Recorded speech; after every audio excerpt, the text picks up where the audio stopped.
Good morning everyone. कैसे हो आप सब?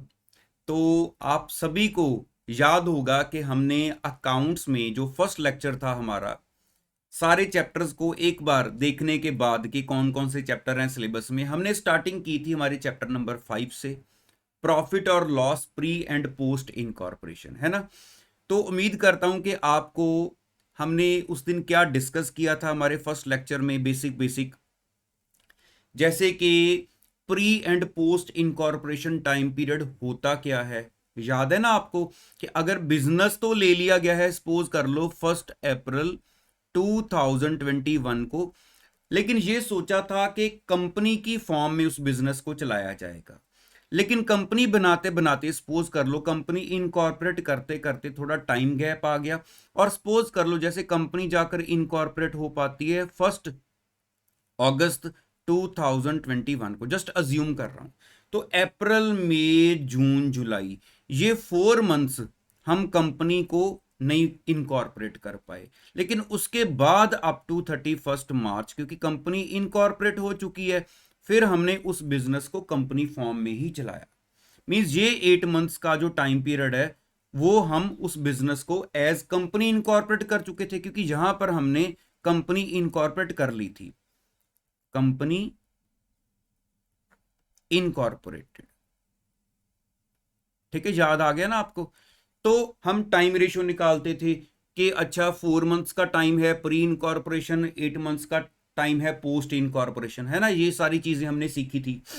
तो कुछ हमने वो मेथड्स भी देखे थे कि कौन सी वैल्यू को, मींस कौन सी इनकम को या कौन से एक्सपेंस को हमने कौन सी रेशियो में डिस्ट्रीब्यूट करना है। कभी टर्नओवर रेशियो देखनी है, पोस्ट में लेकर जाना है, प्री में लेकर जाना है। बहुत ही सिंपल सिंपल चीजें थी सारी, है ना। देखो ये तो वैसे भी मैं आपको बोलूं, जैसे इनकम टैक्स में हम पढ़ते हैं हर एक प्रोविजन को इन डेप्थ जाकर, और हर एक प्रैक्टिकल या हर एक कैलकुलेशन के लिए आपके माइंड में वो सेक्शन रूल्स अगर आपके माइंड में कह लो अवेलेबल हैं, आपको याद हैं, तभी हम वो प्रैक्टिकल कर सकते हैं। लेकिन इस चैप्टर में आप देखना, आपको लगेगा अच्छा इतना सिंपल कि वही दो चार चीजें सीखी। अब जो भी प्रैक्टिकल करना है वहां पर आपको कोई प्रोविजन माइंड में याद नहीं रखनी, आपको जस्ट एक प्रेजेंस ऑफ माइंड के साथ डिसीजन लेके क्वेश्चन को सॉल्व करते जाना है। तो ये बहुत ही सिंपल लगेगा आपको। तो याद होगा कि जिस जो फर्स्ट लेक्चर था, मैंने लास्ट में जाके आपको बताया था कि ऑलमोस्ट सारी थ्योरेटिकल डिस्कशन कंप्लीट हो चुकी है। लेकिन एक पॉइंट आपको भी याद होगा, अगर आप साथ में स्टडी मटेरियल अपना ओपन रखना, हमारा जो पेज नंबर 5.4 था, वहां पर हमारा टॉपिक नंबर 2 आ रहा था, कंप्यूटिंग प्रॉफिट और लॉस प्रायर टू इनकॉर्पोरेशन, है ना। कंप्यूटिंग प्रॉफिट और लॉस प्रायर टू इनकॉर्पोरेशन, मैंने बोला था इसको नेक्स्ट लेक्चर में पहले कवर करके फिर सारे प्रैक्टिकल्स ही हैं, फिर प्रैक्टिकल्स कवर करने लग जाएंगे। तो मैं आपको एक बार ये भी बता देता हूं, चाहे इस पैरा का प्रैक्टिकल के साथ कोई लिंक नहीं है, लेकिन फिर भी मुझे है, जैसे मैंने आपको बताया था कि कहीं आप बाद में पढ़ो और देखो यहां पर लिखा क्या हुआ है, ये क्यों बताया हुआ है, तो बाद में आप सोच में आओ। मैंने आपको पहले ही सारा ये बता देना है, ठीक है। चलो, अब मैं आपको पहले ये समझा देता हूं 5-10 मिनट लगा के, फिर हम सारे प्रैक्टिकल्स की तरफ आज बढ़ते हैं। तो देखो सबसे पहले तो ये एरिया बात क्या कर रहा है, हमारे चैप्टर के अकॉर्डिंगली, मतलब जिस बेस को लेकर ये चैप्टर बनाया गया है, हमारे पास जो भी क्वेश्चंस हैं इस चैप्टर में वो क्या है कि आपको जो भी हमारे पास इनकम है और एक्सपेंसेस हैं उसको प्री एंड पोस्ट में बाइफरकेट करना है। ठीक है, तो प्री वाले प्रॉफिट या लॉस को क्या करना है, उसकी क्या ट्रीटमेंट है वो हमने सीख ली थी। पोस्ट वाले को क्या करना है वो हमें सारा पता है। लेकिन यहां पर ये बताया हुआ है, अगर आप वो जो सारा टेक्स्ट दिया हुआ है उसके नीचे सबसे पहले आप देखो कि एक वो चार्ट सा बना हुआ है। अगर आप वो चार्ट को देखो ना, सबसे पहले जहां पर लिखा हुआ है मेथड्स फॉर कंप्यूटेशन, चार्ट बना हुआ है ना नीचे, वहां पर लिखा हुआ है मेथड्स फॉर कंप्यूटेशन। अब देखो ये पहले वो जो ऊपर टेक्स्ट है उसको शॉर्ट में ये हमें क्या बता रहा है कि देखो दो रास्ते हैं। ठीक है, दो रास्ते हैं, जो हमारा चैप्टर चलना है वो जो ये नीचे वाला रास्ता है ना वो हमारे चैप्टर में चलना है। लेकिन ऊपर बताया क्या हुआ है मैं आपको जो वो समझा देता हूं कि एक मेथड क्या होता है, close off old books and open new books with the assets and liabilities as they existed at the date of incorporation। कि आप एक काम करो, आपको ये इशू आ रहा है कि पहले आपने मान लो 3 या 4 महीने उस बिजनेस को एज ए प्रोप्राइटरशिप चलाते रहे या जैसे भी चलाते रहे, फर्म की फॉर्म में चलाते रहे, उसके बाद आपने उसको कंपनी फॉर्म में बना दिया। तो कंपनी फॉर्म में आने से पहले जैसे आपकी कंपनी फॉर्म हो रही है, आप वहां तक क्या करो, जो बुक्स हैं उनको एक बार क्लोज कर दो। ये इशू ही नहीं क्रिएट होगा कि आपका जो सारा साल का डाटा है आपको वो बाइफरकेट करना पड़े कि अब इसमें इतना ये खर्चा प्री है, इतना पोस्ट है, ये इनकम इतनी प्री है, इतनी पोस्ट है। आपको वो काम ही नहीं पड़ेगा। आप क्या करो, आप वो जो पुरानी बुक्स हैं वो पुरानी बुक्स को क्लोज कर दो। ठीक है, यहां तक आपकी जो भी बुक्स हैं वो क्लोज कर दो आप बुक्स को। तो बुक्स क्लोज कर दो, इधर आप न्यू बुक्स स्टार्ट कर लो। ठीक है, तो ये कंसेप्ट है, कहते हैं close off old books and open new books with the assets and liabilities. क्योंकि जब आपने पुरानी बुक्स को क्लोज करना है तो जो भी वहां पर एसेट्स लायबिलिटीज होंगी वो आपकी न्यू बुक्स में ट्रांसफर हो जाएंगी with the assets and liabilities as they existed at the date of incorporation. जैसी आपने कंपनी इनकॉर्पोरेट करनी है तो आप नई बुक्स के साथ कंपनी को इनकॉर्पोरेट कर लो।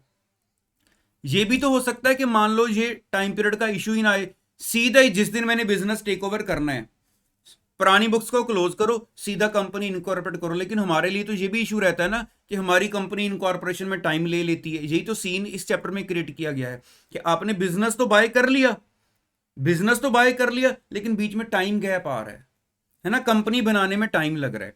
अब दूसरा ऑल्टरनेट जो हमें नीचे की तरफ दिया गया है, जो हमारे चैप्टर का पार्ट है, split up the profit of the year of the transfer of the business to the company between pre and post incorporation periods. कि आप स्प्लिट क्या कर दो उस प्रॉफिट या लॉस को स्प्लिट अप कर दो प्री एंड पोस्ट इनकॉर्पोरेशन में। तो उसके लिए स्प्लिट अप करने के लिए आपको क्या क्या रास्ते मिलेंगे, टाइम बेसिस फॉलो कर सकते हो, आप टर्नओवर बेसिस फॉलो कर सकते हो, या आप इन दोनों का कॉम्बिनेशन भी लगा सकते हो। तो हमारा जो चैप्टर है वो तो यही पार्ट जो है हमने डील करना है कि हमने तो जी बुक्स क्लोज नहीं की हैं, हमने तो बाद में ही बाइफरकेशन करनी है। ठीक है, ये पता चल गया। अब ऊपर वाला जो टेक्स्ट है वो भी मैं आपको एक बार सारा गो थ्रू करवा देता हूं। देखो वहां पर यही चीज बताई गई है, अब ध्यान से देखना। The determination of such profit और loss would be a simple matter. कि प्रॉफिट लॉस डिटर्मिन करना एक सिंपल मैटर हो जाए। ठीक है, if it is possible to close the books, कि अगर ये पॉसिबल हो जाए कि पुरानी बुक्स को क्लोज कर दो, and take the stock held by the business before company came into existence. In such a case, अगर बुक्स बंद करनी हो तो करेंगे क्या? In such a case trial balance will be extracted from the books. सबसे पहले एक ट्रायल बैलेंस बना लो, ठीक है, वहां तक का सारा डाटा लेकर, एंड द प्रॉफिट और लॉस कंप्यूटेड, और आप अपना प्रॉफिट या लॉस निकाल लो। ठीक है, thereafter books will be either closed, पुरानी बुक्स को कर दो क्लोज, और the balance allowed continuing undistributed. कि जो भी बैलेंसेस हैं, मान लो आपका प्रॉफिट है या जो भी है, उसको ऐसे डिस्ट्रीब्यूट ना करना, आगे कंटिन्यू कर सकते हो। Only the amount of profit और लॉस सो डिटरमाइंड, जो भी आपका वहां तक का प्रॉफिट आया, being adjusted in the manner described above. ठीक है, second para, the simplest though not always the most expedient method is to close off old books and open new books with the assets and liabilities as they existed at the date of incorporation. कि आप पुरानी books को बंद कर दो, जो उस दिन की एसेट्स लायबिलिटीज हैं वहां से आप नई बुक्स को स्टार्ट कर लो। In this way automatically the result to that date will be adjusted, the difference between the value of assets and liabilities acquired and purchase consideration being accounted for either as goodwill or as reserve। अब मैं यहां तक रुककर आपको एक चीज बताता हूं, या इस पैरा को कंप्लीट करके फिर मैं आपको इसको सारा समझाने लगा हूं। The accounts therefore would relate exclusively to the post incorporation period, and any adjustment for the pre-incorporation period whether an adjustment of profit or loss would not be required। क्यों नहीं रिक्वायर्ड रहेगी? क्योंकि वो बुक्स तो हमने close ही कर दी। तो जो भी हमारे पास डाटा है वो सारा का सारा क्या होगा? पोस्ट इनकॉर्पोरेशन पीरियड वाला। ठीक है, थर्ड पैरा भी साथ ही पढ़ देता हूं, फिर मैं अपनी एक्सप्लेनेशन आपको सारी समझाता हूं। Since the decision to take over business usually takes time from the date when it is agreed to be taken over, it is practically not possible to follow any of the method aforementioned. तो कहते हैं जो business है वो usually time ले लेता है, ठीक है, किस चीज के लिए? Time from the date when it is agreed to be taken over. तो it is practically not possible to follow any of the aforementioned method. The only alternative left, हमारे पास क्या ऑल्टरनेटिव रह जाता है कि to split up the profit of the year of the transfer of business to the company between pre and post. तो हमारे पास यही ऑल्टरनेट रह जाता है जो हम इस चैप्टर में देखते हैं कि या तो टाइम बेसिस पर डिवाइड करो, टर्नओवर बेसिस पर डिवाइड करो, या मिक्स दोनों को चलाओ। तो हम वो चीजें नहीं लगा सकते, कौन सी? कि या तो पहले ट्रायल बनाओ फिर वहां तक का प्रॉफिट निकालो। तो ये सारे जो वे हैं बुक्स को क्लोज करो, वो हम नहीं लगा सकते, ठीक है। तो अब मैं आपको ये बताता हूं, देखो नॉर्मली अगर आप अकाउंट्स को अच्छे से समझ रहे हो तो बच्चे के माइंड में आएगा पुरानी बुक्स को बंद करके नई बुक्स को स्टार्ट करना। ये तो देखो वैसे तो इस चैप्टर में हमारा ये रोल ही नहीं है, हमने तो इस चैप्टर में वो डिवीजन ही करनी है जो ऑल्टरनेट हमारे पास, जैसे जो चैप्टर का मेन रोल है कि आप प्री एंड पोस्ट में निकालो। लेकिन माइंड में तो आ जाता है ना कि पुरानी बुक्स कैसे बंद होती हैं, वो क्या लिखा हुआ है उसका प्रैक्टिकल कोई बताओ, तभी हमें पूरा इंडेप्थ पता चलेगा कि पुरानी बुक्स को बंद करके कैसे वो इंफॉर्मेशन नई बुक्स में लेकर जाई जाती है, कैसे ये सब कुछ प्रैक्टिकली होता है, कैसे वो बता रहे हैं कि प्रॉफिट जो है वो आगे जाएगा या नहीं जाएगा, कैसे वो एसेट्स आगे जाएंगी या नहीं जाएंगी। तो यहां तक मैं आपको एक चीज बता देता हूं, हमारा ना जो ग्रुप टू में एक चैप्टर हमारे सिलेबस में आता है अमेलगामेशन।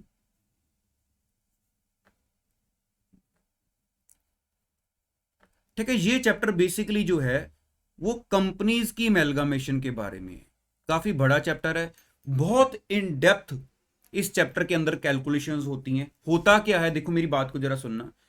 मान लो एक ए कंपनी एक बी कंपनी, दोनों ने डिसाइड किया हम मिलकर एक ही कंपनी बना लेते हैं, A B company. A company को अपनी बुक्स को बंद करना पड़ेगा, बी कंपनी को अपनी बुक्स को बंद करना पड़ेगा। दोनों ने मिलकर अपने एक ही बिजनेस कर लिया, ए बी कंपनी। अब ए बी कंपनी उन दोनों की बंद बुक्स में से डाटा उठाकर अपनी बुक्स में लेकर जाएगी। आपको यहां पर एक एक चीज प्रैक्टिकली मिलेगी कि बुक्स बंद कैसे होती हैं, नई बुक्स कैसे स्टार्ट होती हैं। अब इसी चैप्टर में एक कंपनी है, उसको दूसरी कंपनी टेक ओवर करने के लिए आ गई, तो पुरानी कंपनी अपनी बुक्स बंद कर रही है, नई कंपनी उसको टेक ओवर करके लेके जा रही है। तो यहां पर भी मतलब आपको इस चैप्टर में यही चीजें मिलनी है, बुक्स बंद कैसे होती हैं, बुक्स स्टार्ट कैसे होती हैं।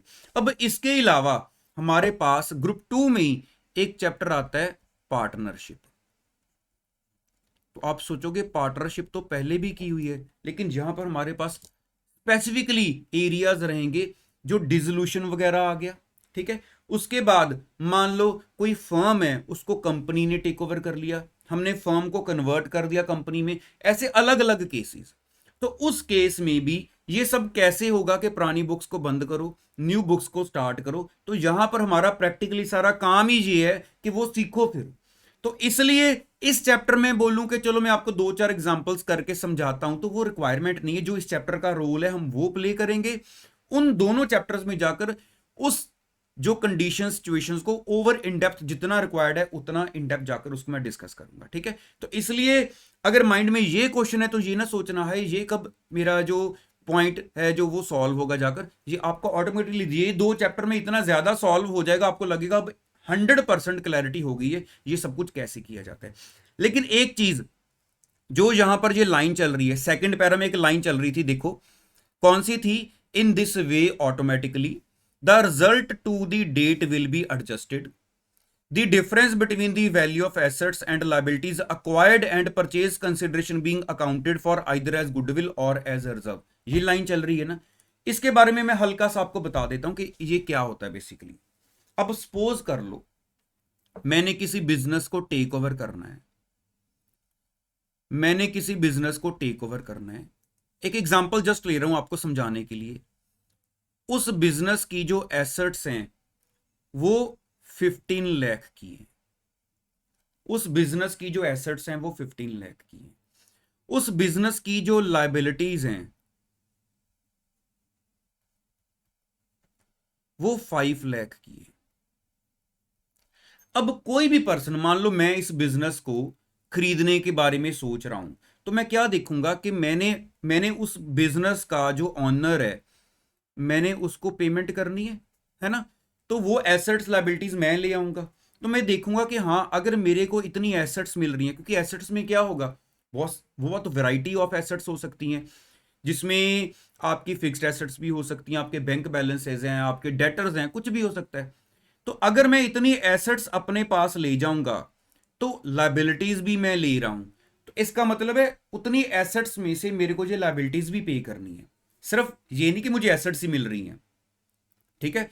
तो अल्टीमेटली नेट बेनिफिट देखा जाए, है ना, जो उस बिजनेस की वर्थ है, तो मैं बोलूंगा हाँ 10 लाख जो है उस बिजनेस की वैल्यू है, क्योंकि अगर 15 लाख की एसेट्स हैं तो 5 लाख देने वाले भी। अब वो 10 लाख की एसेट्स और लाइबिलिटीज जो नेट उसकी वर्थ निकल रही है, अब उसके लिए मैं कितने पे करने के लिए रेडी हूं। अगर तो सपोज कर लो, क्योंकि जो देना है उसको क्या बोलेंगे, परचेज कंसीडरेशन, कि मैंने परचेज कंसीडरेशन पे करनी है, ठीक है। तो जो पे करना है, मान लो मैंने डिसाइड किया कि मैं 12 लाख में बिजनेस को खरीदने में तैयार हूं।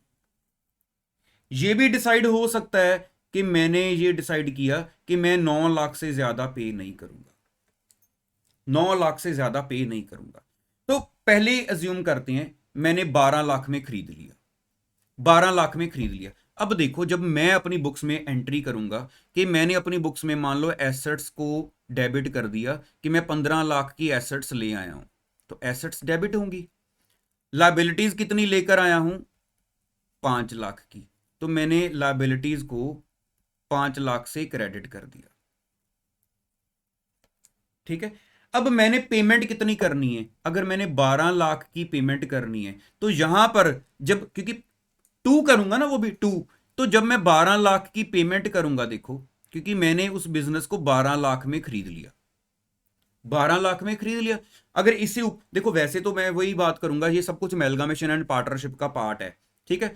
तो अगर मैंने इस बिजनेस को 12 लाख में खरीद लिया, मैं 12 लाख की पेमेंट करूंगा, तो आप देखो नेचुरली कि यहां पर 17 लाख क्रेडिट हो रहा है, 15 लाख डेबिट हो रहा है।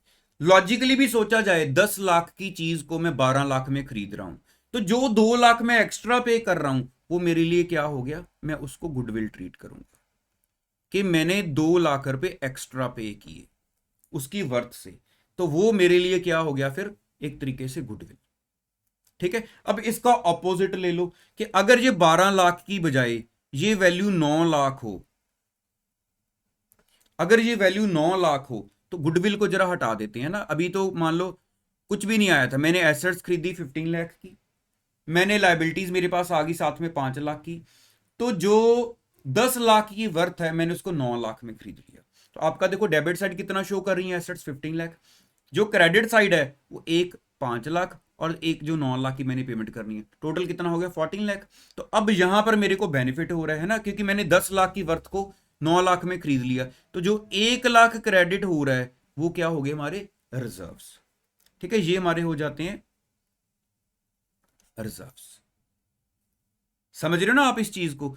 तो ऐसे ये सारा कुछ मतलब हमारा जो अमेलगामेशन वगैरह चैप्टर है, तो उसमें हम एंट्रीज डालते हैं। जैसे फॉर एग्जांपल जब हमने बिजनेस, आपको जस्ट आइडिया दे रहा हूं ताकि थोड़ा रहे आपको, हाँ ठीक है ऐसे होता है। तो मान लो जैसे हमने सपोज कर लो, जब बिजनेस को खरीदा, हमने एंट्री करनी होती है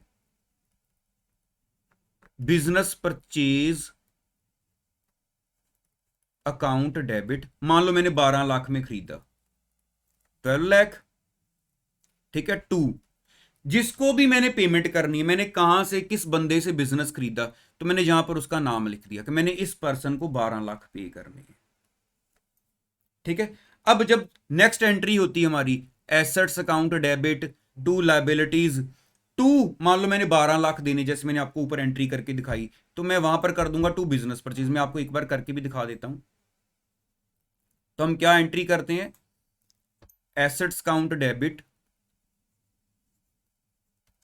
ठीक है। मैंने कितने की एसेट्स खरीदी थी, 15 लाख की, टू लाइबिलिटीज, मेरी 5 लाख की लाइबिलिटीज थी, बाकी मैंने कर दिया टू बिजनेस परचेज। कि मैंने 12 लाख में वो बिजनेस परचेज किया। तो इसके साथ क्या हुआ, जहां पर आ गई मेरी गुडविल। ठीक है, मेरी कितनी गुडविल आ गई, 2 लाख की। अब ये जब एंट्री देखो, ये फर्स्ट एंट्री हुई है ना, ये सेकंड एंट्री हुई। तो इन दो एंट्रीज में अगर ध्यान से देखा जाए, बिजनेस परचेज अकाउंट और ये बिजनेस परचेज अकाउंट, ये तो आपस में कैंसिल हो गए। नेट इफेक्ट क्या आ गया, assets count debit 15 lakh, goodwill account debit 2 lakh, to liabilities, ये रोल एंट्री का जहां पर प्ले हो रहा है अब, कि टू वो जो भी पर्सन है जहां से मैंने बिजनेस खरीदा है, जो भी ऑनर है, मैंने उनको अपना क्रेडिटर बनाया हुआ है। अब उनको डेबिट किया जाएगा उस एंट्री को। टू जो भी जिस भी फॉर्म में मैंने पेमेंट करनी है, मैंने कोई कंपनी फॉर्म है तो मैंने उनको कोई शेयर्स देने हैं, मैंने कैश बैंक में पेमेंट करनी है तो वो टू पेमेंट कर दी जाएगी। तो ये सारा रोल जो है हमारा, वो हमारा बेसिकली एमलगमेशन या पार्टनरशिप में जाकर हम सोचेंगे। लेकिन एक आइडिया तो लग गया ना कि कैसे गुडविल बन जाती है, कैसे वो रिजर्व बन जाता है, कि एसेट्स, लायबिलिटीज और परचेज कंसीडरेशन के बारे में वो क्या बात कर रही है। तो मेरे हिसाब से जितना रिक्वायर्ड था उससे कहीं ज्यादा मैंने आपको इस चैप्टर में बता दिया है। फिर भी आपको लगे कुछ और पूछना हो, वैसे इस चैप्टर में रिक्वायरमेंट नहीं है, आप फ्री हो, जो मर्जी पूछ लेना। ठीक है, तो हम चलते हैं अब पूरा प्रैक्टिकली इस चैप्टर को कवर करने के लिए। अब हमारे सारे कंसेप्ट्स देखो हो चुके हैं, जो भी छोटे मोटे थोड़े से कंसेप्ट्स थे। अब आप आ जाओ इलस्ट्रेशन नंबर 1 पर। ठीक है, इलस्ट्रेशन नंबर 1 पर आ जाओ। जो मेन इस चैप्टर का काम है वो स्टार्ट किया जाए, जैसे क्वेश्चंस आते हैं वो स्टार्ट किए जाए। वो तो मैं आपको कहीं और ही ले गया था दूसरी तरफ। देखो पहला क्वेश्चन क्या कह रहा है कि एक कंपनी है रामा उद्योग लिमिटेड, कब इनकॉर्पोरेट हुई है, 1 अगस्त 2021 ले लेते हैं उसको, कि 1 अगस्त 2021 को इनकॉर्पोरेट हुई। It had acquired A running business of Rama and company, इन्होंने रामा एंड कंपनी का एक रनिंग बिजनेस टेक ओवर किया है विद इफेक्ट फ्रॉम 1 अप्रैल 2021 से। ठीक है, during the year of 2021-22 the total sales were 36 lakh. ये इन्होंने टोटल सेल्स बता दी कि पूरा सारा साल, मतलब अगर मैं यहां से लेकर अप टू 31 मार्च 2022 तक की बात करूं, तो ये सारा टाइम पीरियड की पूरे 12 महीने की सेल्स कितनी है, 36 लाख। ठीक है, the sales per month, sales per month in the first half year. अब यहां तक देखो, वो कहते पहले हाफ ईयर की जो सेल थी ना, were half of what they were in the letter half. इसका मतलब इस लाइन में हमें ये बताया जा रहा है बेसिकली कि सेल्स को आपने कैसे बाइफरकेट करना है। ये बाद में आते हैं, पहले बाकी क्वेश्चन पढ़ लें। The net profit of the company ₹2 lakh was worked out after charging the following expenses. कहते हमने नेट प्रॉफिट निकाल लिया है, सारे एक्सपेंसेस माइनस करने के बाद ये नीचे एक्सपेंसेस दिए हुए हैं और 2 लाख हमारा प्रॉफिट आ रहा है। ठीक है, अब देखो मेरी बात को जरा ध्यान से समझना। जब भी हम प्रॉफिट निकालते हैं, जैसे यहां पर 2 लाख प्रॉफिट निकाला गया है, 2 लाख प्रॉफिट निकाला गया है, तो प्रॉफिट निकालना जो है उसके लिए हम नॉर्मली पहले ट्रेडिंग अकाउंट बनाते हैं। ट्रेडिंग अकाउंट में यहां पर सेल्स आती हैं। अभी जरा 2 मिनट के लिए भूल जाओ बाइफरकेशन को, सारा साल का डाटा कॉमन लेकर चलो। सेल्स आती हैं, इधर ओपनिंग स्टॉक होगा अगर हमारे पास कोई ओपनिंग स्टॉक भी है, इधर परचेजेस होती हैं, इधर क्लोजिंग स्टॉक भी होगा, या कोई और आपके डायरेक्ट एक्सपेंसेस हैं वो भी होंगे। फिर क्या आएगा, जीपी। फिर हम जीपी को आगे ब्रॉड डाउन कर लेंगे। फिर आगे यहां बाकी सारे एक्सपेंसेस आने शुरू होंगे। फिर हमारे पास क्या आ जाएगा, क्या आ जाएगा बताओ, नेट प्रॉफिट, जो इस केस में 2 लाख आया है। ठीक है, अब सबसे पहले हमारे माइंड में आएगा, ठीक है बाइफरकेट ही करना है, सेल्स को लेते हैं, उसको दोनों टाइम पीरियड में बाइफरकेट कर देंगे, सेल्स में से एक एक करके खर्चा माइनस करना शुरू कर देंगे। एक बार जरा पहले तो क्वेश्चन को स्टार्ट करने के वक्त ये देखना होता है क्या डाटा पूरा अवेलेबल है। देखो सेल्स बाइफरकेट कर दी, ये ओपनिंग स्टॉक परचेजेस, कोई डायरेक्ट एक्सपेंस, क्लोजिंग स्टॉक, ये क्वेश्चन में पहले देखे दिया हुआ है। तो अब उन्होंने तो बोला था कि हमने तो जी नेट प्रॉफिट भी निकाल लिया 2 लाख का, तो वो 2 लाख प्रॉफिट निकालने के लिए हमने जो एक्सपेंसेस माइनस किए हैं वो कहां से किए होंगे? ग्रॉस प्रॉफिट से, है ना। कौन कौन से हैं? डेप्रीसिएशन है, देखो जरा एक्सपेंसेस के नाम देखो, डेप्रीसिएशन है, डायरेक्टर्स की फीस है, प्रीलिमिनरी एक्सपेंसेस हैं, ऑफिस एक्सपेंसेस हैं, सेलिंग एक्सपेंसेस हैं, इंटरेस्ट जो वेंडर को दिया है वो है, इसमें तो कोई आपका ट्रेडिंग का खर्चा ही नहीं है। तो इसका मतलब इस क्वेश्चन में हमारे पास जीपी से ऊपर वाला डाटा अवेलेबल नहीं है। तो हमें चाहिए भी क्यों? हमारे पास अगर जीपी आ गया है, देखो वो तो एक्स्ट्रा काम बढ़ जाता कि जीपी से ऊपर वाला डाटा दे देते कि पहले जीपी निकालो। तो यहां पर उन्होंने क्या किया, कहते जी नेट प्रॉफिट हम आपको दे रहे हैं, देखो ये नेट प्रॉफिट हम आपको दे रहे हैं, ठीक है। अगर नेट प्रॉफिट दे दिया, सारे एक्सपेंसेस दे दिए, मेरी बात को ध्यान से सुनो, सिर्फ मेरी तरफ देखो, नेट प्रॉफिट दे दिया, सारे एक्सपेंसेस दे दिए, तो मेरे पास देखो रिवर्स जाएं तो जीपी आ जाएगा, आ जाएगा जीपी, कि मैं बोलूं नेट प्रॉफिट में सारे एक्सपेंसेस ऐड बैक कर दो, तो वो क्या आ जाना चाहिए? जीपी आ जाना चाहिए ना, जीपी। इसका मतलब क्या है, अगर इस क्वेश्चन में हमारे पास 2 लाख की जो अमाउंट है नेट प्रॉफिट की, तो मुझे पहले जीपी चाहिए, मुझे पहले जीपी चाहिए। तो अगर मैं जीपी निकालना चाहता हूं कि ग्रॉस प्रॉफिट हमारा था कितना, तो ग्रॉस प्रॉफिट कैसे आएगा कि मेरे पास जो नेट प्रॉफिट है प्लस उसमें मैं सारे एक्सपेंसेस को ऐड बैक करता हूं, तो ये आपको वर्किंग नोट में दिखाना पड़ेगा, ठीक है। तो मेरे पास जैसे 2 लाख का नेट प्रॉफिट है, तो उसमें मैं जितने एक्सपेंसेस हैं हमारे पास, देखो जरा कितने एक्सपेंसेस हैं, मैं यहां पर सारे लिखने लगा हूं। 1,23,000 की जैसे हमारे पास डेप्रीसिएशन है, डायरेक्टर्स की फीस है हमारे पास 50,000 की, फिर हमारे पास प्रीलिमिनरी एक्सपेंसेस हैं 12,000, फिर हमारे पास ऑफिस एक्सपेंसेस हैं 78,000, फिर हमारे पास सेलिंग एक्सपेंसेस हैं 72,000, फिर हमारे पास इंटरेस्ट है 5,000 का।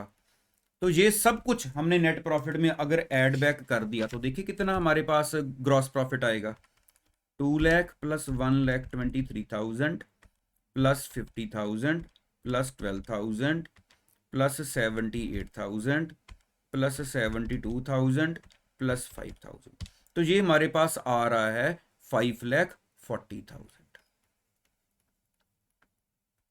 5,40,000। अब बेसिकली ये क्या क्यों हो रहा है ये सब कुछ, अभी मैं आपको सारा क्वेश्चन करवाने के बाद एक बार ओवरव्यू भी दूंगा, ताकि आपको पहले क्वेश्चन में सारा चीज क्लिक कर जाए कि हो क्या रहा है। ये बेसिकली प्रॉफिट जो ग्रॉस प्रॉफिट है, या ये वाला बेसिकली जो नेट प्रॉफिट है, या जितने भी एक्सपेंसेस थे, ये सारी इंफॉर्मेशन पूरे 12 महीने की मिलाकर है, इसमें अभी कोई बाइफर्केशन नहीं है।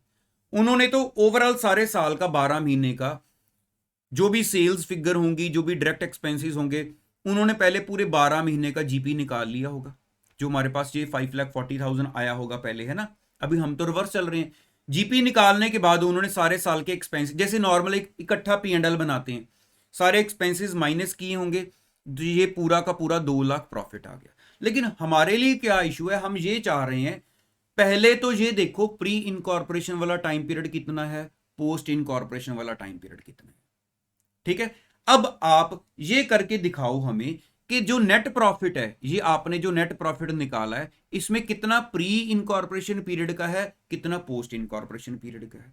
तो हम बोलेंगे पहले जीपी को दोनों तरफ डिवाइड करो, फिर जो खर्चे प्री के हैं वो उस जीपी में से माइनस करो जो प्री इनकॉर्पोरेशन वाला जीपी है, जो खर्चे पोस्ट वाले हैं वो दूसरी तरफ जीपी में से माइनस करो, तो ऑटोमेटिकली नेट प्रॉफिट भी हमारे पास बाइफरकेट होकर आ जाएगा, ठीक है। जर्नल देखो वही बात करूंगा, जैसे कोई प्रोविजंस नहीं याद रखनी, कोई कुछ नहीं याद रखना, एक कॉमन सेंस यहां पर हमें जो प्रेजेंस ऑफ माइंड है वो रखना है, हमारा क्वेश्चन हमें समझ आके सॉल्व होना शुरू हो जाना है।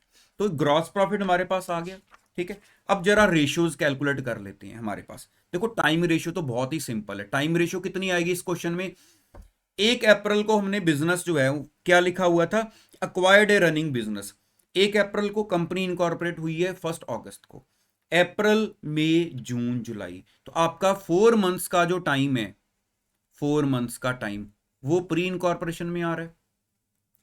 ये जरूर देखना है हर क्वेश्चन में कि ईयर कब एंड हो रहा है।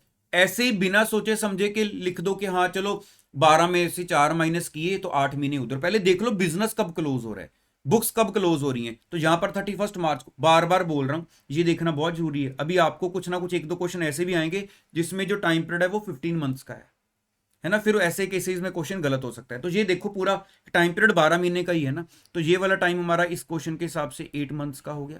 तो टाइम रेशियो क्या हो गई, 4:8 मींस 1:2। तो ये टाइम रेशियो हमने नीचे हमारे पास एक वर्किंग नोट बनाकर दिखा देनी, जैसे हमने ग्रॉस प्रॉफिट का वर्किंग नोट बनाया ऐसे ही हम टाइम रेशियो का वर्किंग नोट बना देंगे कि ये जी हमारी टाइम रेशियो होगी। ठीक है, अब इसके बाद सेल्स रेशियो हमारे पास आनी चाहिए। क्यों चाहिए, क्योंकि कुछ खर्चे ऐसे हैं जो सेल्स रेशियो में डिवाइड होते हैं। ये आपके पास वो चार्ट था, एक बार रिवाइज करना होगा, चेक कर लेना, छोटा सा है, 2 मिनट लगेंगे। मैं नहीं टाइम वेस्ट करता उस चार्ट को अभी दोबारा रिवाइज कराने में, क्योंकि मुझे लगता है कि बोर ना हो जाओ आप, है ना, वो चीज रिपीट कर करके। तो आप एक बार वो चार्ट को चाहे रिवाइज कर लेना कि कैसे हमने जीपी को डिवाइड करना होता है। थोड़ा थोड़ा सा रिकॉल करवाता हूं। जैसे सबसे पहले देखो टर्नओवर है तो टर्नओवर में करो, नहीं है कॉस्ट ऑफ गुड सोल्ड में कर दो, नहीं है तो हमारे पास नेक्स्ट ऑप्शन क्या थी कि फिर आप क्या नाम था उसका, वो ले लो, थर्ड प्रेफरेंस जो थी हमारे पास टाइम रेशियो, टाइम रेशियो में ले लो, यही था ना हमारे पास। उसके बाद कुछ खर्चे थे जो सिर्फ प्री में आते थे, कुछ खर्चे थे जो सिर्फ पोस्ट में आते थे, याद है ना आपको। जैसे फॉर एग्जांपल ऑडिट फीस थी, मैंने बताया था आपको कि अगर ऑडिट फीस है तो अगर तो वो आपकी टर्नओवर बेस्ड है, मींस हमारी टैक्स ऑडिट है, फिर तो हम उसको दोनों तरफ लेकर चलेंगे, वो सेल बेस्ड होती है। अगर कंपनी की ही ऑडिट है तो वो सारी की सारी पोस्ट में जाएगी। डायरेक्टर के कोई पेमेंट की है तो डायरेक्टर जो हमेशा कंपनी में होते हैं, आपने कोई डिवेंचर वगैरह का इंटरेस्ट पे किया तो वो कंपनी बनने के बाद होगा, सारा पोस्ट में आएगा। ठीक है, तो ऐसे एक बार वो चार्ट रिवाइज कर लेना। अब देखो हमारे पास क्या चल रहा था, सेल रेशो हमने निकालनी है, तो वो हमें जो इंफॉर्मेशन दी हुई है, उन्होंने बोला था सारे साल की टोटल सेल 36 लाख है, सारे साल की टोटल सेल 36 लाख है। और इंफॉर्मेशन क्या दे रहे हैं फर्स्ट पैरा में, पहले तो देखो हमारे पास जो टाइम है वो किस हिसाब से चल रहा है।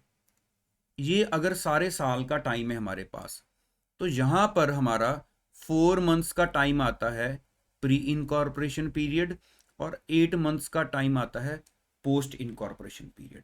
पहले तो ये प्री पोस्ट के हिसाब से हमारा साल है, लेकिन यहां पर क्या बताया हुआ है कि during the sales per month in the first half year. अगर पहले हाफ ईयर की बात की जाए तो हाफ ईयर मतलब क्या हो गया, अगर ये 4 मंथ्स हैं तो मैं यहां पर अप टू 6 मंथ्स की बात करूं सेल को देखने के लिए, है ना। The sales per month in the first half year मतलब 6 months were half of what they were in the letter half year. तो लेटर हाफ ईयर में जो भी है तो यहां पर हमारे पास हाफ है। तो इसका मतलब क्या हुआ कि अगर मैं ये मानकर चलूं कि जैसे मंथली सेल सपोज कर लो, अगर मैं एक्स मान लूं कि हर मंथ की सेल को मैं एक्स मानूं, तो हमारे पास जो फर्स्ट हाफ ईयर है तो उसमें हमारे पास 0.5x, फिर से प्लस 0.5x, तो ऐसे ही हमारे पास 6 मंथ्स के लिए 0.5x तक सेल चलेगी 6 बार, है ना। उसके बाद हमारे पास जो बाकी के 6 मंथ्स हैं तो उसमें हर मंथ की सेल को अगर जैसे मैं x मान रहा हूं तो यहां पर हाफ है, मैंने 0.5x लिख दिया, तो वहां पर हर बार 6 के 6 बार मैं x लिख दूंगा, ये हो जाएगा। तो अगर यहां पर ये देखा जाए हमारे पास कि हमारे पास फर्स्ट हाफ में जो सेल बनी है वो कितनी बन रही है, देखा जाए अगर फर्स्ट हाफ में देखा जाए तो 0.5 ऐसे 6 बार आया है, तो ये हमारे पास 3x आ रहा है, तो इधर हमारे पास 6x आएगा, है ना। तो अगर 36 लाख की सेल है, जरा देखो हमारे पास अगर 36 लाख की सेल है तो मैं उसको डिवाइडेड बाय 9, क्योंकि 6 + 3 9 हो गया, मल्टीप्लाई बाय 3 कर दूं तो हमारे पास जो फर्स्ट पार्ट है वहां पर 12 लाख की सेल बन रही है, 12 लाख की। बैलेंस हाफ टाइम में हमारी कितनी सेल बन रही है, 36 लाख डिवाइडेड बाय हमारे पास 9 मल्टीप्लाई बाय 6, तो दूसरे हाफ में हमारे पास 24 लाख की सेल बन रही है।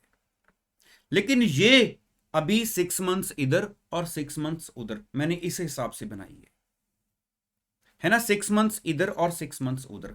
अब अगर मैं ये देखूं प्री पोस्ट में कैसे डिवाइड करना है, प्री पोस्ट में, क्योंकि ये 6 मंथ्स इधर आ गए और 6 मंथ्स इधर आ गए। अब प्री पोस्ट में कैसे डिवाइड करना है, तो प्री में तो मंथ्स ही 4 है, प्री में तो मंथ्स ही 4 है, तो ये अगर 6 महीने की सेल है, ये 6 महीने की सेल है, तो मैं इसको जरा 6 से डिवाइड कर दूं, हर महीने की कितनी आ गई है 2 लाख, 4 महीने की कितनी होनी चाहिए 8 लाख। इसका मतलब बाकी यहां पर अगर 6 मंथ्स की थी तो अगर पर मंथ 2 लाख आ रही है, तो हमारे पास यहां से 4 लाख जो है वो उधर चली जाएगी, बाकी उधर अपनी कितनी है 24 लाख। तो टोटल इधर कितनी आ गई हमारे पास 24 प्लस 4 लाख, ये हमारे पास आ गई है 28 लाख। तो इस हिसाब से अगर देखा जाए, मैं अभी आपको सारा एक बार फर्दर दोबारा फिर से एक बार रिवाइज करवाऊंगा, पहले एक बार जरा कैलकुलेट कर लें। 8 लाख और 28 लाख, इसको जरा देखिए ये आपस में कैंसिल होते हैं, तो क्या रेशो बन सकती है कि यहां पर अगर हम इसको आपस में कैंसिल करें तो देखो जरा हमारे पास कोई रेशो बन सकती है यहां पर।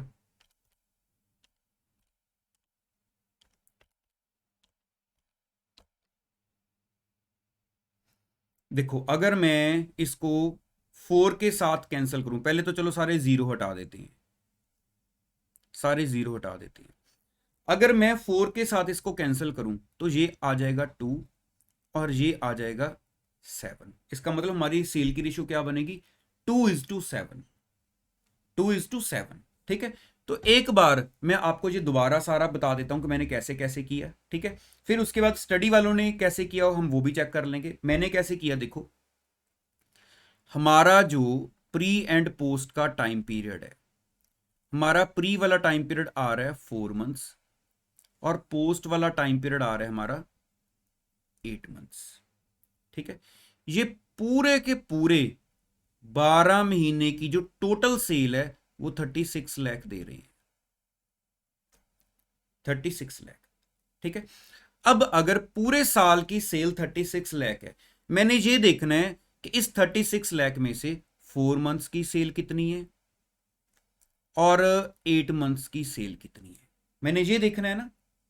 अब उन्होंने हमें सेल की बाइफर्केशन कैसे बताई, अब मैं आपको सिंपल करके समझा रहा हूं सेल की बाइफर्केशन कैसे बताइए।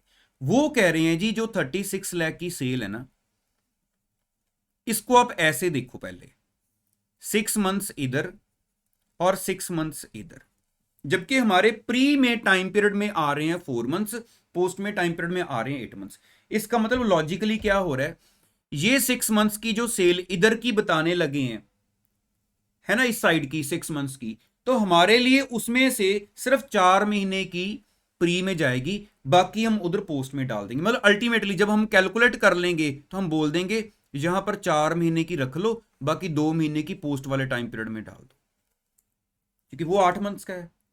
लेकिन बाइफिकेशन उन्होंने सेल की ऐसे करके दिखाई हुई है कि जो फर्स्ट 6 मंथ्स हैं, जो फर्स्ट 6 मंथ्स हैं, वहां पर जो हमारे पास सेल है ना, वो हर मंथ में हाफ चल रही है, जो बाकी के बैलेंस 6 मंथ्स में चलेगी। मतलब अगर हर मंथ में हम सेल को एक्स मान लें, तो जैसे इधर यहां पर जरा ये 2 और 4 और 8 को जरा छोड़ दो, सिर्फ 6 को माइंड में लेकर चलो कि अगर हमारे पास हाफ ईयर जो जहां पर सेल है, अगर वहां पर हर मंथ को मैं एक्स मानकर चलूं कि हर महीने की जो सेल है वो 1x है।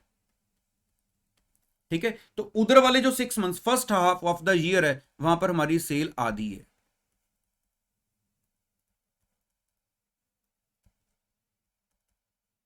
आई थिंक अब पूरा क्लियर हो जाना चाहिए आपको। हमारी सेल हाफ है, तो पहले 6 महीने में जो हमारी सेल बन रही है, इन सबका टोटल लगा लिया जाए तो वो कितनी हो जाएगी 3x। बैलेंस 6 मंथ में हमारी जो सेल बन रही है वो 6x बन रही है, लेकिन अभी ये 6 महीने के हिसाब से बनी है, 3x इधर 6x इधर, मतलब इधर हाफ उधर डबल, है ना। तो 36 लाख को अगर मैं इस रेशियो में डिवाइड कर दूं, चलो अगर मैं इसको भी आपस में कैंसिल कर दूं,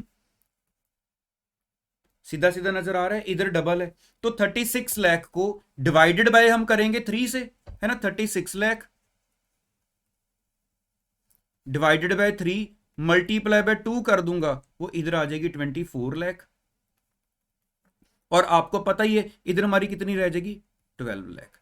अब ये जो 12 लाख है ये कितने टाइम पीरियड की है, 6 मंथ्स की, 6 मंथ्स की है। लेकिन हमारा प्री इनकॉर्पोरेशन पीरियड कितना है, जस्ट 4 मंथ्स का। तो अगर ये 12 लाख 6 मंथ्स की है तो इसमें से हमने सिर्फ 4 महीने की प्री में रखनी है, बाकी की 2 महीने की हम उधर भेज देंगे कि इसको पोस्ट वाले एरिया में भेज दो।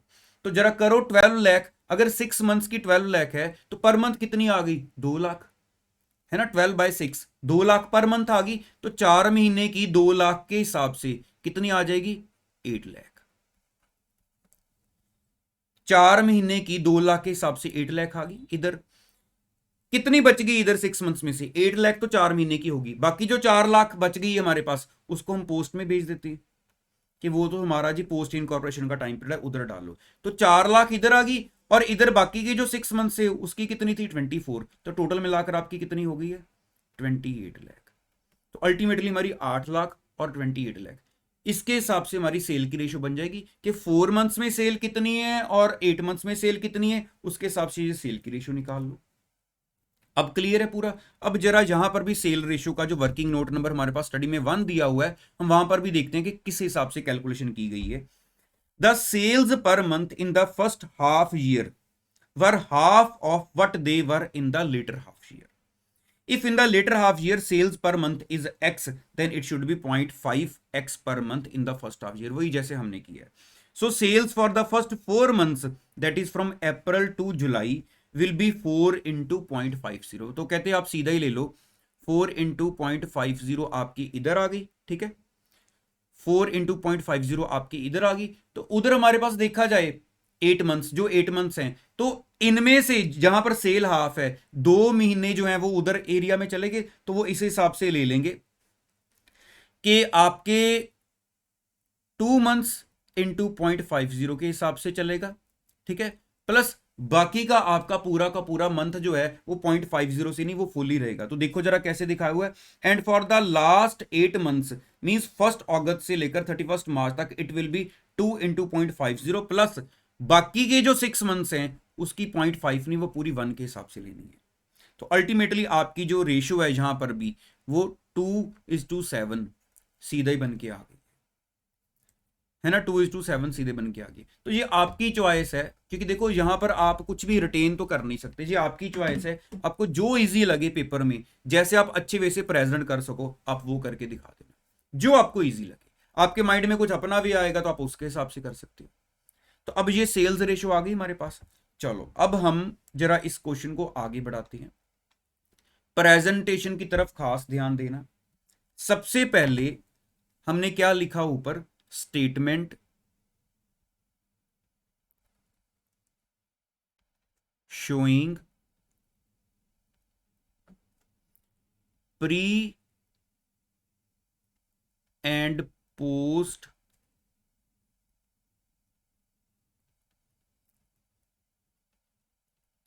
incorporation profit for the year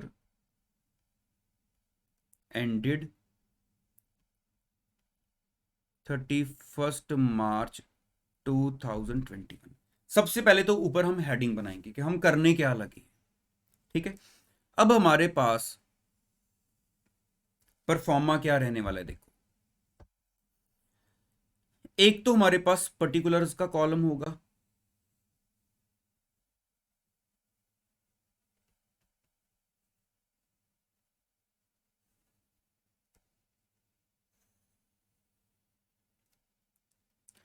total amount,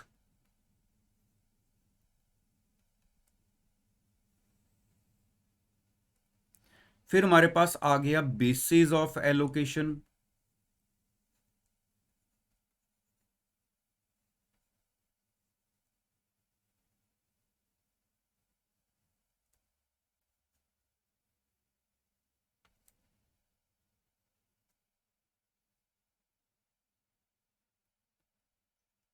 basis of allocation के बाद सिर्फ दो कॉलम हमारे पास रह जाते हैं कि कितना प्रॉफिट या आपके जो भी खर्चे हैं प्री में जाएंगे, कितने पोस्ट में जाएंगे। प्री इनकॉर्पोरेशन और पोस्ट इनकॉर्पोरेशन। बहुत ही सिंपल है, हमने ग्रॉस प्रॉफिट से स्टार्ट करना था क्योंकि उसके ऊपर अगर सेल उठा लें तो सेल के नीचे जो बाकी के परचेज वगैरह या जो भी खर्चे हैं वो तो हमें दिए नहीं हुए। हमने क्वेश्चन को स्टार्ट किया ग्रॉस प्रॉफिट से।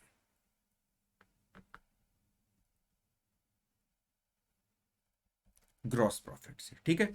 तो ग्रॉस प्रॉफिट हमने कैसे कैलकुलेट किया? सबसे पहले तो इसका जो भी आपने वर्किंग बनाई है उसका नंबर दे दो कि ये वर्किंग नोट पर हमने जीपी, जैसे हमने नेट प्रॉफिट में सारे एक्सपेंसेस को ऐड बैक करके जीपी निकाला ना, तो वो नोट नंबर दे दो कि कहां पर आपने वो जीपी कैलकुलेट किया है। तो हमारा टोटल जीपी कितना आ गया था, हमने ऊपर कैलकुलेट किया था 5,40,000। अब आपका वो रोल जीपी किस रेशियो में डिवाइड होता है? हमारे पास टर्नओवर दी हुई है ना, अगर ना दी हो तो कॉस्ट ऑफ गुड्स सोल्ड, वो ना हो तो फिर टाइम रेशियो। तो हमारे पास तो देखो हमारे पास कौन सी रेशियो है, टर्नओवर की रेशियो। वो कितनी है? 2:7। तो हमने जीपी को अगर 2:7 की रेशियो में करना है तो एक बार जरा चेक कर लें, ये आएगा आपका 1,20,000 और एक आपका आ गया 4,20,000। ठीक है, हर बॉक्स में साथ में जहां जहां रुपीज हैं तो वहां पर रुपीज का साइन जरूर डालना, जहां जहां रुपीज अमाउंट चल रही है। ठीक है, उसके बाद हमारे पास एक्सपेंसेस एक एक करके माइनस करेंगे। तो सबसे पहले हमारे पास आ रही है डेप्रीसिएशन।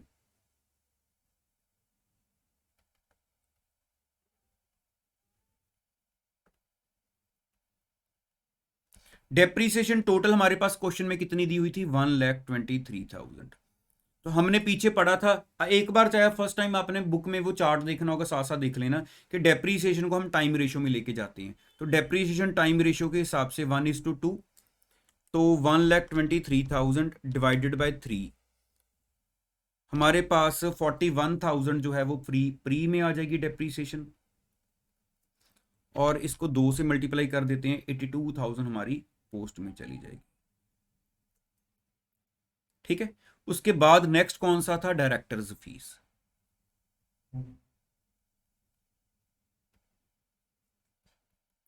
डायरेक्टर सिर्फ कंपनी में होते हैं तो कहां जानी चाहिए? पोस्ट में। कितनी डायरेक्टर्स फीस हमें क्वेश्चन में दी हुई है? 50,000 रुपीज। तो इसको लिख दो पोस्ट, कि ये पोस्ट में जाएगी, इधर कुछ नहीं आना। तो सारा का सारा 50,000 हमारा पोस्ट में चला गया। ठीक है, अब उसके बाद नेक्स्ट एक्सपेंस कौन सा आ रहा है हमारे पास? Preliminary expenses.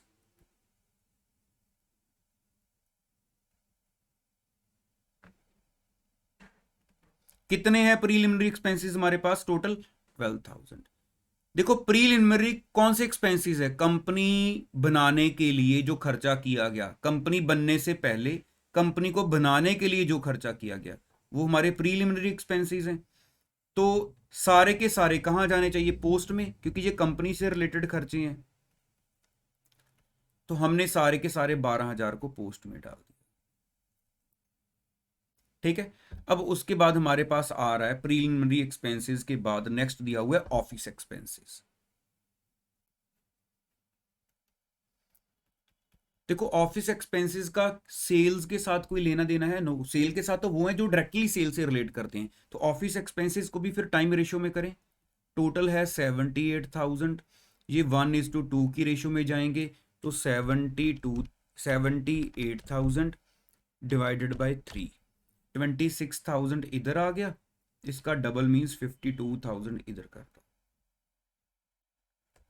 ठीक है, उसके बाद हमारे पास नेक्स्ट एक्सपेंस दिया हुआ है सेलिंग एक्सपेंसेस। अब ये तो क्लियर है सेल्स से रिलेटेड है। सेलिंग एक्सपेंसेस कितने हैं टोटल हमारे पास? Selling expenses 72,000। इनको हम कर देंगे सेल की रेशियो में, मीन्स 2:7। तो 72,000 डिवाइडेड बाय 9, ये आपका मल्टीप्लाई बाय 2, तो 16,000 इधर आ गए। तो बैलेंस कितने बचे हमारे पास? 72,000 में से 16,000 माइनस कर दें, 56,000 हमारा इधर आ गया पोस्ट में। ठीक है। सेलिंग एक्सपेंसेस के बाद दिया हुआ है interest to vendors, interest to vendors कितना टोटल इंटरेस्ट है 5000। अब इसमें सबसे पहले ये देखो कब तक हमने इंटरेस्ट दिया है, मींस हमने पेमेंट जिस दिन फाइनली की होगी हमने वहां तक साथ में इंटरेस्ट दिया होगा। तो ये लिखा हुआ है अप टू अगस्त 31। तो यहां पर देखो ये चीज जरूर देखनी है, हमने जब कंपनी क्रिएट की थी, हमारी कंपनी किस दिन क्रिएट हो गई थी, हमने इस क्वेश्चन में आई थिंक नोट किया था ऊपर, 1 अगस्त को हमारी कंपनी क्रिएट होगी थी। लेकिन हम इंटरेस्ट कब तक का दे रहे हैं, अप टू 31 अगस्त। ठीक है, मींस अप्रैल से लेकर 31 अगस्त में, जिसमें अगस्त मंथ पूरा इंक्लूड हो गया, तो अप्रैल मई जून जुलाई, ध्यान से नोट करो, अप्रैल मई जून जुलाई, ये 4 मंथ्स आपके कंपनी के इनकॉर्पोरेशन से पहले के हो गए, 1 मंथ आपका कंपनी के इनकॉर्पोरेशन के बाद का हो गया। तो इसका मतलब ये जो आपका इंटरेस्ट है 5 मंथ्स का है, ये 4 मंथ्स वाला एरिया इसका जाएगा प्री में, 1 मंथ का जाएगा पोस्ट में। ये वहां पर हमारे पास जो चार्ट दिया हुआ था वहां पर भी मेंशन था। तो इसको हमने कर देना अल्टीमेटली एक्चुअल लिखकर, कि एक्चुअल जो भी टाइम पीरियड है उस हिसाब से हमने इसको कर दिया है। तो 5000 में से हमारे 4000 इधर आ गए, हमारे 4000 इधर आ गए, और 1000 जो है हमारे वो इधर आ गए। ठीक है, जो जो भी हमारा एक्चुअल जिस हिसाब से टाइम है। तो अब हमारे पास अल्टीमेटली जो प्रॉफिट आएगा, अब देखो सिंपल सी बात, ये हमारा फुल जीपी था 5,40,000, फुल जीपी में से ये नॉर्मल वे में सारे एक्सपेंसेस माइनस हो रहे हैं। तो यहां पर तो अगर हम नेट प्रॉफिट निकालें हम अपना यहां तक का, वो तो फिर से हमें सोचने की जरूरत ही नहीं है, सारी कैलकुलेशन हमारी फिगर्स हमने ठीक डालनी है, वो तो 2 लाख ही आना चाहिए जो पहले हमारा नेट प्रॉफिट था। इसी में तो सारे खर्चे एड बैक करके हमने जीपी निकाला था।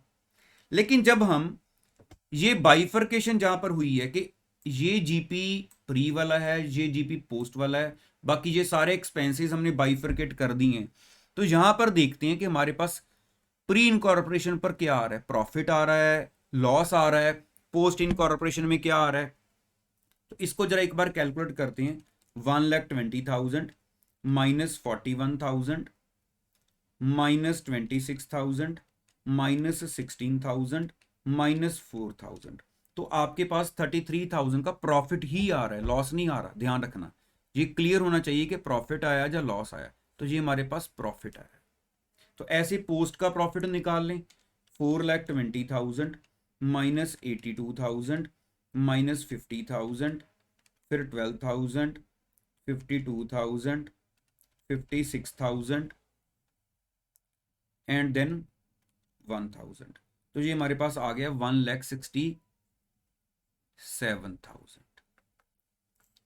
ठीक है, तो ये हमारे पास बाइफर्केट हो गए 2 लाख, 160 पोस्ट में चला गया, 33,000 प्री में चला गया। अब देखो यहां पर क्या लिखा हुआ है क्लियरली, साथ में आपको फुल मार्क्स लेने के लिए, कि नेट प्रॉफिट जो हमारा 33,000 आया है कौन से टाइम पीरियड के लिए, ये वाला प्री के लिए, इसके बारे में उन्होंने यहां पर मेंशन किया है। साथ में क्या लिखा हुआ है देखो, कि net profit ₹33,000 being pre incorporation, ये क्या है, ₹30,000 being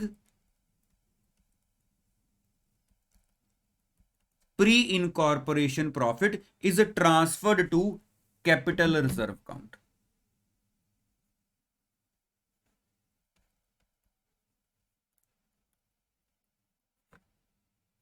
is transferred to capital reserve account. तो ये जरा हमारे पास जो पॉइंट नंबर 4 था, जब हमने टेक्स्ट पढ़ा था कि प्री इनकॉर्पोरेशन प्रॉफिट लॉसेस को क्या करो, तो वहां पर देखो जरा आपके पास कंपैरिजन चार्ट बना हुआ है ना, प्री इनकॉर्पोरेशन प्रॉफिट्स आएंगे तो it is transferred to capital reserve account that is capitalized. तो जस्ट हमने मेंशन करना है ये हमने कैपिटल रिजर्व को ट्रांसफर कर दिया। तो यहां तक इतना करोगे तो आपकी फुल मार्क्स है। क्लियर हो गया? चलिए अब चलते हैं नेक्स्ट एग्जांपल।